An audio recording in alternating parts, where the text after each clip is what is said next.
Hello everyone, নাইকা থেকে আমার আরেকটা পারচেজ ছিল সামার সেলে। Nykaa super light feather touch লিপস্টিকটা। এই প্যাকেজিংটা আমার খুবই ভালো লেগেছিল। As you can see price print আছে 749, বাট ডিসকাউন্ট এটা আমি অনেক অনেক অনেক কমে পেয়েছি, অলমোস্ট 470 প্লাস। আমি এটা ফ্রি গিফট পেয়েছি, এটা ফুল সাইজ লিপস্টিক। যেখানে প্রশ্ন হচ্ছে এটার প্যাকেজিং আমার খুবই ভালো লেগেছে। এবার আমি ভেতরটা দেখাচ্ছি। এটা শেড হচ্ছে লাশ। এটা একটা রেড লিপস্টিক, মেনলি আমার ইচ্ছা ছিল একটা red লিপস্টিকে।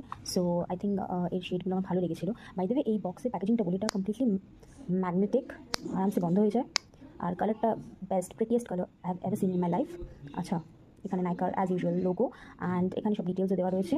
Just guys look at the colour, so beautiful isn't it. আমি জানি না এটা ইউজ করার পর কতক্ষণ স্টে করবে বা কিছু, সেটা অবশ্যই রিভিউ আমি শেয়ার করবো। আর আমার এরকম খারাপ ভিডিও কোয়ালিটির জন্য আমি আগে থেকে সরি বলে নিচ্ছি।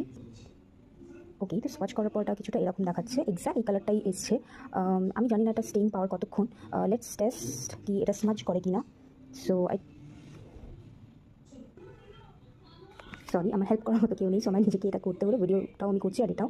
তো এটা কিন্তু স্মাচ করে, সো এটা কিন্তু খুবই আমার দেখে খারাপ লাগলো যেটা স্মাচ করে। আমি জাস্ট একবার রাব করতে এটা এইভাবে উঠে গেল without any water or anything. So definitely purchase করার আগে অবশ্যই ভেবে দেখবেন। Thank you everyone.